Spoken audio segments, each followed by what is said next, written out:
서울 강남구 한 고급 주택가. 아침 햇살이 스며드는 2층 양옥집에서 태준이 정갈하게 차려입고 나온다. 45세의 그는 대기업 부장으로 일하며 겉보기에는 완벽한 가장의 모습을 하고 있다. 아내 영희와 고등학생 딸 하나와 함께 아침 식사를 하며 평범한 일상을 보낸다. 오늘 민수네 집에 들러야겠어. 조카 돌잔치 준비 도와주기로 했거든. 태준이 담담하게 말하자 영희는 고개를 끄덕인다. 그래, 수진이가 요즘 힘들어하던데. 많이 도와줘. 점심시간 태준은 동생 민수의 집으로 향한다. 같은 동네에 살고 있는 민수의 집은 태준의 집에서 걸어서 10분 거리다. 현관문을 열자 수진이 앞치마를 두른 채 나온다. 38세의 수진은 아직도 신혼 때의 아름다움을 간직하고 있다. 형님 오셨어요? 수진의 목소리에는 미묘한 떨림이 있다. 태준은 주위를 살피더니 수진의 손목을 살짝 잡는다. 그 순간 둘 사이에 흐르는 긴장감을 카메라가 포착한다. 민수가 회사에서 돌아오자 셋이 함께 저녁을 먹는다. 겉으로는 화목한 가족의 모습이지만 태준과 수진 사이에는 보이지 않는 끈이 연결되어 있다. 민수가 잠시 화장실에 간 사이 태준은 수진에게 작은 쪽지를 건넨다. 내일 오후 2시 평소 장소에서. 수진은 쪽지를 재빨리 감추며 태준을 바라본다. 그들의 눈빛에는 10년간 쌓인 비밀스러운 감정이 담겨 있다. 민수가 돌아와도 둘은 태연하게 대화를 이어간다. 저녁이 깊어지고 태준이 집으로 돌아간다. 현관에서 태준을 배웅하는 민수와 수진. 민수는 먼저 들어가고 수진은 태준과 마지막 인사를 나눈다. 어둠 속에서 태준의 손이 수진의 뺨을 스친다. 수진은 눈을 감고 그 순간을 받아들인다.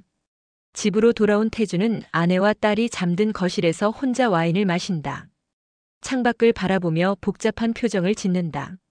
그의 휴대폰에 수진의 메시지가 온다. 오늘도 힘들었어요. 언제까지 일해야 할까요? 태준은 메시지를 지우고 잠자리에 든다. 아내 영희 옆에서 잠들지 못하고 천장을 바라보는 태준의 모습으로 일화가 끝난다. 시청자들은 이들 사이의 비밀스러운 관계를 어렴풋이 감지하지만 아직 정확한 실체를 파악하지 못한 채 궁금증만 커져간다. 화면이 흐려지며 10년 전으로 돌아간다. 민수와 수진의 결혼식 날.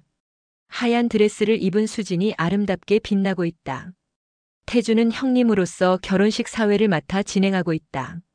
하지만 카메라는 태준이 수진을 바라보는 시선이 보통의 시선이 아님을 포착한다. 결혼식이 끝나고 피로연이 한창이다. 태준은 술에 취한 민수를 부축해서 신혼집까지 데려다 준다. 민수는 소파에 쓰러져 잠들고 수진은 태준에게 고마워한다. 그 순간 둘 사이에 예상치 못한 감정이 흐른다. 형님, 정말 고마워요. 수진의 목소리가 떨린다. 태준도 당황한다. 수진아, 우리.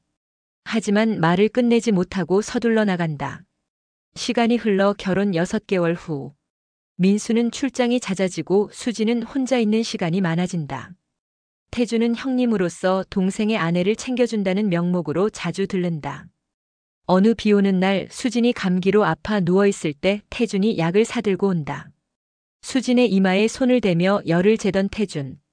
두 사람의 얼굴이 가까워지고 결국 그들은 선을 넘고 만다. 키스 장면 후 둘 다 죄책감에 휩싸인다. 우리가 무슨 짓을 한 거야? 수진이 울먹이자 태준도 괴로워한다. 미안해, 정말 미안해. 다시는 이런 일 없을 거야. 하지만 한 번 넘어선 선은 되돌릴 수 없었다. 몇 주 후 태준은 다시 수진을 찾아온다. 이번에는 수진도 태준을 기다리고 있었다. 그렇게 그들의 은밀한 관계가 시작된다.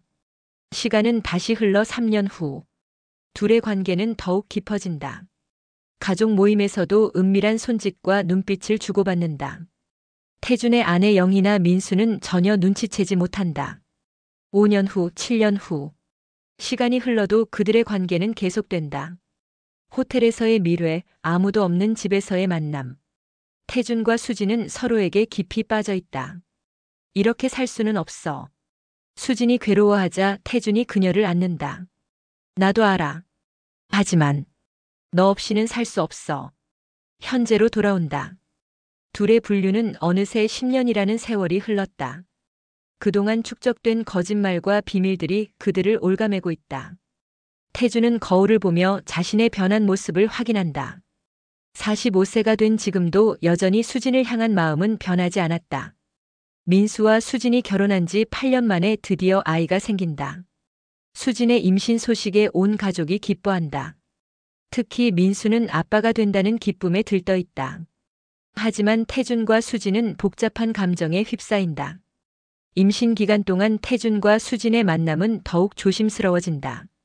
수진의 배가 불러올 때마다 태준은 복잡한 마음을 숨길 수 없다. 이 아이가 정말 민수의 아이일까? 하는 생각이 머릿속을 맴돈다. 임신 9개월 수진이 진통을 시작한다. 새벽 3시 민수는 급하게 태준에게 전화를 건다. 형님, 수진이가 병원으로 가야 해요. 태준도 서둘러 병원으로 향한다. 산부인과 대기실. 민수는 초조하게 왔다 갔다 하며 아내를 걱정한다.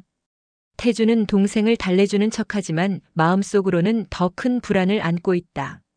수술실 앞에서 기다리는 동안 민수는 태준에게 고마워한다. 형님, 정말 고마워요. 이런 새벽에도 와주시고. 민수가 진심으로 고마워하자 태준은 죄책감에 휩싸인다. 몇 시간 후 의사가 나타난다. 축하드립니다. 건강한 아들입니다. 민수는 기뻐서 태준과 포옹한다. 태준은 억지로 웃으며 축하해준다. 신생아실에서 갓 태어난 아기를 본 순간 태준의 얼굴이 굳어진다. 아기의 얼굴에서 자신의 어린 시절 모습을 발견한 것이다. 민수는 전혀 눈치채지 못하고 우리 아들 정말 예쁘죠? 하며 기뻐한다. 수진이 회복실에서 깨어나자 태준과 민수가 함께 들어간다. 수진은 태준을 보는 순간 미묘한 표정을 짓는다. 둘 사이에 오가는 눈빛을 민수는 알아차리지 못한다. 저녁이 되어 민수가 잠시 집에 가서 준비물을 가져오겠다고 나간다. 병실에 혼자 남겨진 수진과 태준. 둘은 마침내 대화를 나눈다. 이 아이 정말 예뻐요. 수진이 조심스럽게 말한다. 태준은 복잡한 표정으로 아기를 바라본다. 수진아, 이 아이가 혹시... 모르겠어요. 정말 모르겠어요. 수진의 목소리가 떨린다. 두 사람은 서로를 바라보며 무거운 침묵에 빠진다. 그때 태준의 휴대폰에 메시지가 온다. 예전부터 만나던 호텔 매니저로부터다. 오늘 방 예약 취소하시나요? 태준은 수진을 바라본다. 오늘 같은 날에도. 태준이 중얼거린다. 수진이 고개를 끄덕인다. 출산한 지 몇 시간도 안 된 상황에서도 그들의 욕망은 멈춰지지 않는다. 태준은 민수에게 전화를 건다. 민수야, 형이 수진이 간병을 좀 더 해줄게. 너는 집에 가서 쉬어. 민수는 고마워하며 집으로 돌아간다. 밤늦게 태준은 호텔로 향한다. 수진은 신생아실의 아기를 바라보며 눈물을 흘린다. 그들의 사랑은 이제 한 생명과 얽혀버렸다. 이 아이가 누구의 아들인지 알 수 없는 상황에서 그들의 관계는 더욱 복잡해져만 간다. 아기가 태어난 지 6개월이 지났다. 민수는 아빠가 되어 더욱 행복해 보인다. 매일 아들 지호를 돌보며 육아 일기를 쓸 정도로 자상한 아버지가 되었다. 반면 태준은 조카를 볼 때마다 복잡한 감정에 휩싸인다. 어느 일요일 오후 두 가족이 함께 공원에 나들이를 간다. 태준의 아내 영희와 딸 하나 민수와 수진 그리고 아기 지호까지. 겉보기에는 화목한 대가족의 모습이다. 공원에서 아기 지호가 웃으며 태준에게 손을 뻗는다. 태준이 지호를 안아 올리자 영희가 웃으며 말한다. 어머, 지호가 삼촌을 정말 좋아하네. 삼촌 닮아서 그런가? 그 말에 민수가 관심을 보인다. 그러게요. 지호가 형님을 많이 따르네요. 민수는 태준과 지호를 번갈아 바라보며 미소 짓는다. 그런데 영희가 계속해서 말한다. 근데 정말로 지호가 태준이랑 닮았어. 특히 눈매가 똑같아. 수진의 얼굴이 순간 굳어진다. 태준도 어색한 웃음을 지으며 조카가 삼촌 닮는 게 이상한 건 아니죠라고 둘러댄다. 집으로 돌아가는 길에 민수는 계속 그 말을 되새긴다. 집에 도착해서 지호를 재운 후 민수는 아이 사진을 찍어 태준의 어린 시절 사진과 비교해 본다. 점점 더 닮아 보인다는 생각이 든다. 수진아, 지호가 형님을 많이 닮은 것 같지 않아? 민수가 조심스럽게 묻자 수진은 당황한다. 그런가? 나는 잘 모르겠는데. 며칠 후 민수는 회사 동료들과 점심을 먹다가 우연히 이 이야기를 꺼낸다. 우리 아들이 형님을 많이 닮았다고 하네요. 동료 중 한 명이 농담조로 말한다. 혹시 형님이 진짜 아버지는 아니겠어? 모두 웃고 넘어가지만 민수는 그 말이 계속 머릿속에 맴돈다. 집으로 돌아와서 지호를 바라보는 민수의 눈빛이 예전과 다르다. 그날 밤 민수는 수진에게 조심스럽게 물어본다. 수진아, 혹시 형님이랑 자주 만나지? 수진은 식은땀을 흘리며 대답한다. 뭐, 가끔 형님이 들르시잖아. 당신이 출장 갈 때. 민수의 의심은 점점 커져간다. 태준이 집에 들르는 빈도수, 수진과 태준이 나누는 시선들, 지호와 태준의 닮은 모습. 모든 것이 의심스럽기 시작한다. 일주일 후 민수는 아무 말 없이 수진의 휴대폰을 확인해 본다. 하지만 태준과의 메시지는 모두 삭제되어 있다. 오히려 이것이 더 수상하다. 왜 형님과의 메시지만 없지? 민수는 태준에게 전화를 걸어본다. 형님, 요즘 어떻게 지내세요? 그냥 그렇지. 왜? 아니에요. 그냥. 지호 보러 언제 또 오실 거예요? 글쎄, 바빠서. 시간 되면 갈게. 전화를 끊은 후 민수는 의심을 떨칠 수 없다. 예전 같으면 조카를 보겠다고 자주 왔던 태준이 요즘은 오히려 피하는 것 같다. 그날 저녁 수진이 지호를 재우고 있을 때 민수는 혼자 거실에서 생각에 잠긴다. 설마. 아니겠지. 내가 너무 예민한 건가? 하지만 한번 생긴 의심은 쉽게 사라지지 않는다. 지호를 바라보는 민수의 눈빛에 처음으로 의구심이 스며든다. 민수의 의심은 날이 갈수록 커져만 간다. 수진의 작은 행동 하나하나가 수상해 보이고 태준이 예전처럼 자주 오지 않는 것도 이상하다. 민수는 결국 사실을 알아내기로 결심한다. 어느 날 오후 수진이 지호를 재운 후 샤워를 하러 간다. 민수는 그 틈을 타서 수진의 휴대폰을 다시 확인한다. 메시지는 여전히 삭제되어 있지만 통화 기록을 보니 태준과 자주 통화했던 흔적이 남아있다. 민수는 수진의 휴대폰을 더 자세히 뒤진다. 그러다가 복원 기능을 발견하고 삭제된 메시지들을 복구한다. 드디어 태준과 수진 사이의 비밀 메시지들이 드러난다. 오늘 밤에도 보고 싶어. 민수가 출장 간 사이에 만날까? 10년이 지났는데도 널 향한 마음은 변하지 않아. 당신이 전부야. 마지막 메시지가 결정타였다. 10년 동안 내가 전부였어. 지호를 볼 때마다 우리의 사랑이 느껴져. 민수는 휴대폰을 들고 있던 손이 덜덜 떤다. 10년. 그들의 분류는 자신의 결혼 생활과 함께 시작되었다는 뜻이다. 그리고 지호까지. 민수는 현실을 받아들이기 어렵다. 수진이 샤워를 마치고 나온다. 민수는 휴대폰을 원래 자리에 두고 태어난 척한다. 수진아, 나 급한 일이 생겨서 형님한테 가봐야겠어.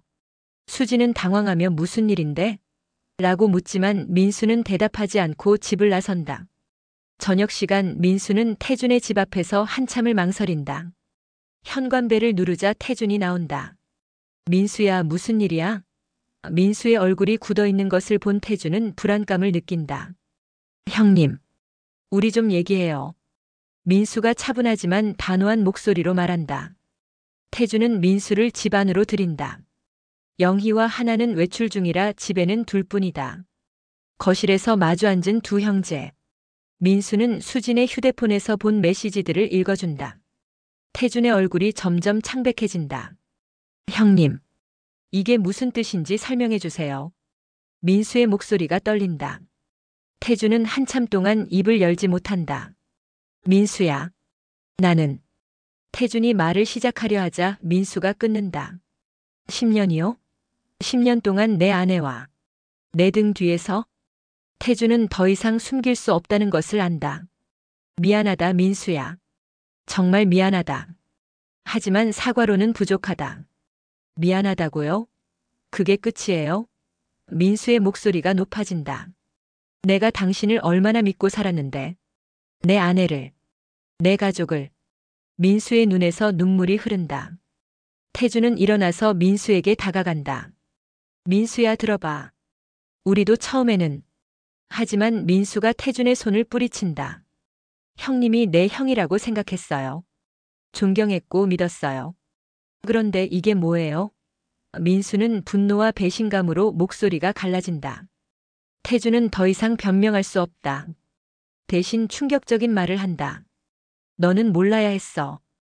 태준의 목소리에는 뻔뻔함이 담겨 있다. 우리는 서로 사랑해.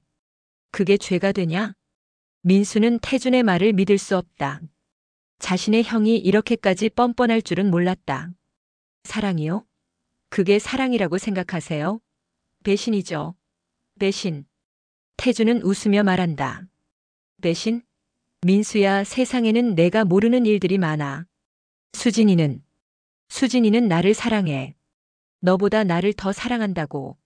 그 순간 민수는 태준에게 달려들어 멱살을 잡는다. 지호는요? 내 아들 지호는 어떻게 된 거예요?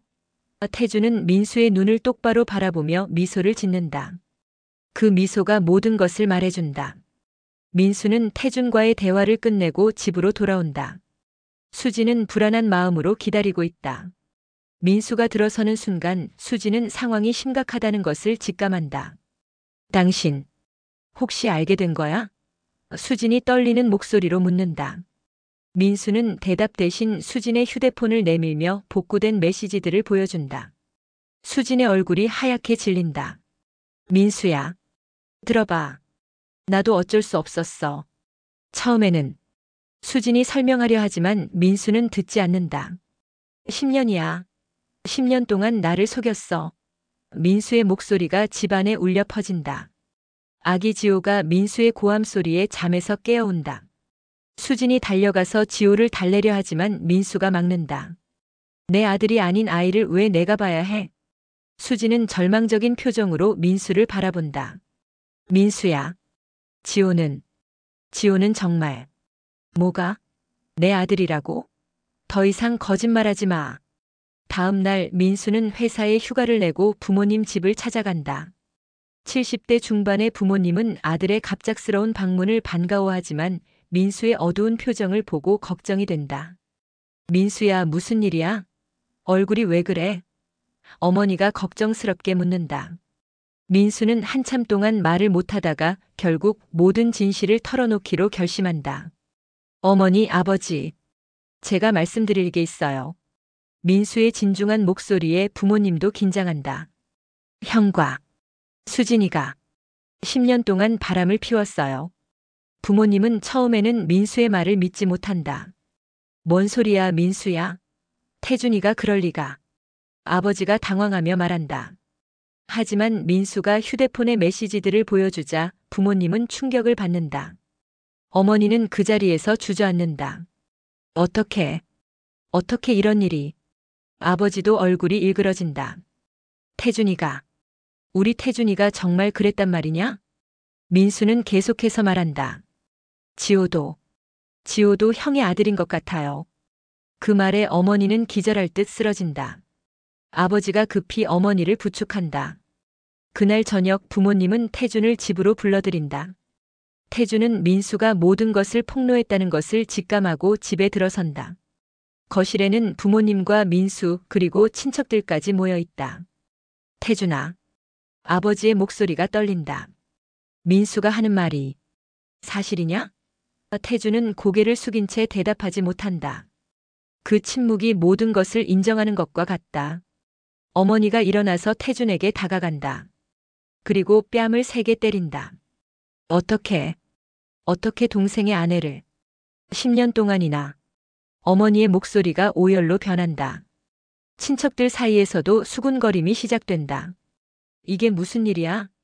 형이 동생 아내와 집안 망신이 이게 뭐야? 태준은 마침내 입을 연다. 죄송합니다.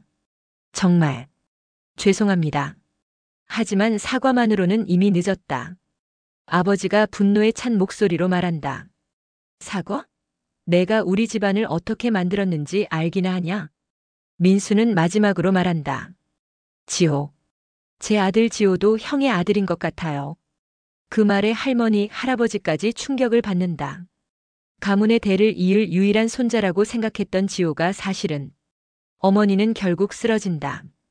너무 큰 충격에 혈압이 급상승한 것이다. 급히 병원으로 이송되고 가족들은 패닉 상태에 빠진다. 병원 대기실에서 아버지가 태준에게 말한다. 오늘부터 넌 내 아들이 아니다. 이 집안에서 나가라. 태준은 아버지의 차갑고 단호한 목소리에 절망한다. 한편 집에 혼자 남겨진 수지는 아기 지호를 안고 울고 있다. 이웃들의 수군거림이 들려온다. 벌써 소문이 퍼진 것이다. 수지는 짐을 싸며 어디로 가야 할지 막막하다. 밤늦게 민수가 집으로 돌아온다. 수지는 무릎을 꿇고 민수에게 매달린다. 민수야, 제발. 한 번만 용서해줘. 지호 때문에라도. 하지만 민수의 마음은 이미 굳어 있다. 나가. 당장 이 집에서 나가. 민수의 차가운 목소리에 수지는 절망한다. 민수야. 지호만은. 그 아이도 내 아들이 아니야. 가져가. 수지는 아기를 안고 집을 나선다. 비가 내리기 시작하고 갈 곳 없는 수지는 거리에서 망연자실한다. 10년간의 사랑이 이렇게 끝나게 될 줄은 몰랐다. 집에서 쫓겨난 수지는 친정으로 돌아간다. 하지만 친정 부모님도 딸의 불륜 사실을 알게 되자 차갑게 대한다. 어떻게 시댁 형님과 너 때문에 우리도 얼굴을 들 수 없어. 수지는 모텔에서 지호와 함께 지낸다. 돈도 떨어져가고 혼자서 아이를 키우기도 벅차다. 태준에게 연락을 시도하지만 태준은 전화를 받지 않는다. 민수는 3일 동안 술만 마신다. 친구들이 걱정이 되어 찾아오지만 민수는 아무에게도 말하지 못한다. 8년간의 결혼 생활이 모두 거짓이었다는 사실을 받아들이기 어렵다. 결국 민수는 결단을 내린다. DNA 검사를 받기로 한 것이다. 지호가 정말 자신의 아들이 아닌지 확실히 알고 싶었다. 민수는 수진이 머물고 있는 모텔을 찾아간다. 수진은 민수를 보자 희망을 품는다. 민수야, 다시 생각해 준 거야? 하지만 민수의 표정은 여전히 차갑다. 지호의 DNA 검사를 하려고 해. 민수의 말에 수지는 얼굴이 새파래진다. 민수야, 그럴 필요 없어. 지호는 확실히 하고 싶어. 내가 8년 동안 키운 아이가 누구 아들인지. 수지는 더 이상 막을 수 없다. 결국 병원으로 가서 DNA 검사를 받는다. 민수와 지호의 혈액을 채취하고 결과를 기다려야 한다. 일주일 후 민수는 혼자 병원에 가서 결과를 받는다. 의사가 봉투를 건네주며 말한다. 결과가 나왔습니다. 직접 확인해 보세요. 민수는 떨리는 손으로 봉투를 뜯는다. 검사 결과는 명확했다. 친자관계 확률 0.00% 지호는 민수의 아들이 아니었다. 민수는 그 자리에서 주저앉는다. 마지막 희망마저 사라진 것이다. 8년 동안 아빠라고 불렀던 지호는 형 태준의 아들이었다. 민수는 결과지를 들고 태준의 직장을 찾아간다. 태준은 민수를 보자 당황한다. 민수야, 여기서 웬?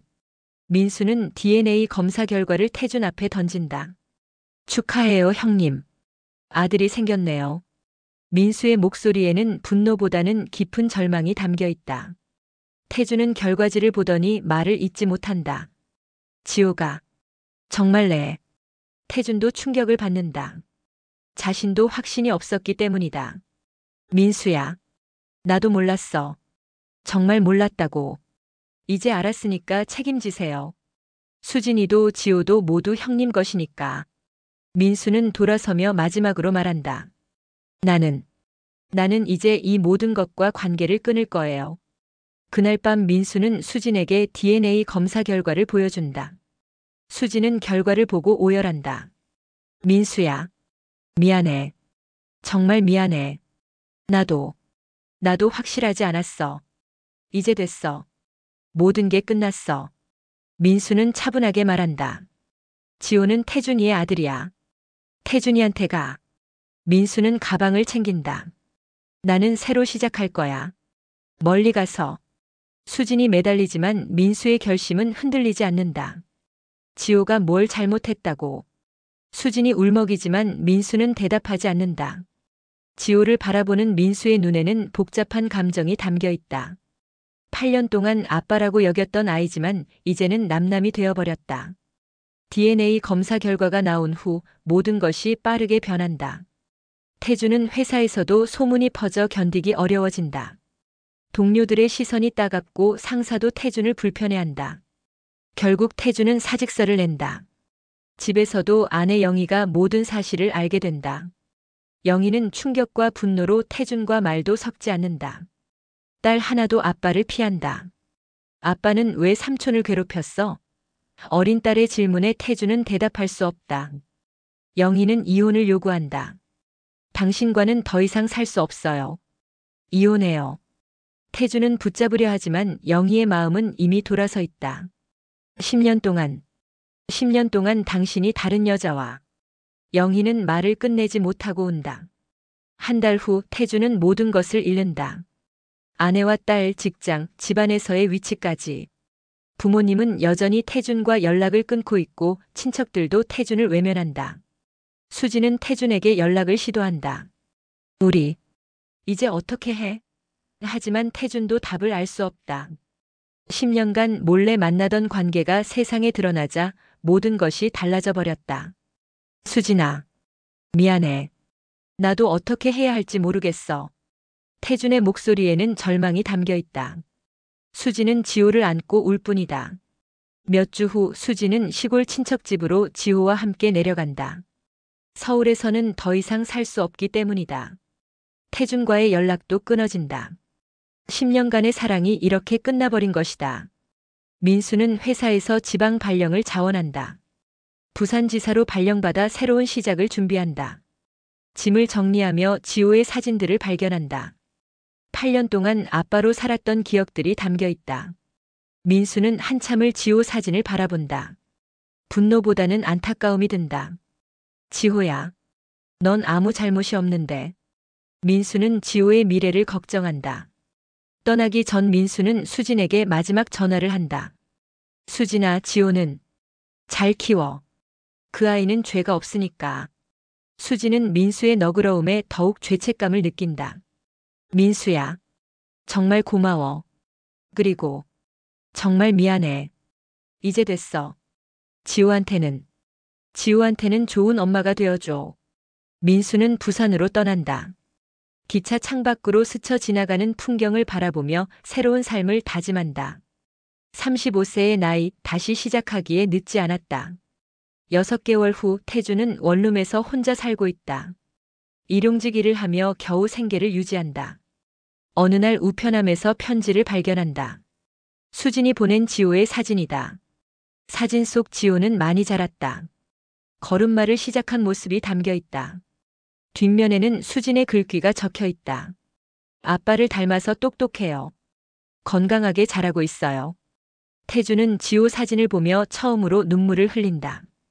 자신의 아들이지만 안아볼 수도 없고 아빠라고 불러줄 수도 없다. 10년간의 비밀 사랑이 남긴 상처는 너무 깊다. 지호야, 아빠가 미안하다. 태준은 아이 사진에 대고 중얼거린다. 내가 모든 걸 잘못했구나. 저녁 무렵 태준은 텅 빈 원룸에서 혼자 라면을 끓여 먹는다. 예전에 화려했던 생활은 모두 사라지고 이제는 하루하루 버티는 것이 전부다. 창밖으로 다른 가족들의 행복한 모습이 보인다. 아빠와 엄마 그리고 아이가 함께 웃으며 걷고 있다. 태준은 그 모습을 바라보며 자신이 잃어버린 것들을 떠올린다. 모든 게 내 욕심 때문이었어. 태준은 지호의 사진을 가슴에 안고 오열한다. 10년간의 불륜이 가져온 결과는 모든 사람의 불행이었다. 밤이 깊어지고 태준은 여전히 지호의 사진을 바라보고 있다. 자신의 아들이지만 영원히 만날 수 없을지도 모르는 아이. 그리고 사랑했지만 모든 것을 파괴해버린 수진. 태준의 휴대폰에 민수로부터 마지막 문자가 온다. 형님, 지호는 죄가 없습니다. 언젠가는 좋은 아버지가 되어주세요. 태준은 그 메시지를 보며 더욱 울부짖는다. 동생의 마지막 너그러움이 오히려 더 가슴을 아프게 한다. 모든 것이 끝나버린 지금 태준에게 남은 것은 후회와 죄책감뿐이다. 잿더미가 된 가족, 파괴된 모든 관계 속에서 태준은 혼자 남겨졌다. 그리고 어둠 속에서 지호의 사진을 안고 눈물을 흘리며 돌이킬 수 없는 시간을 후회하고 있다.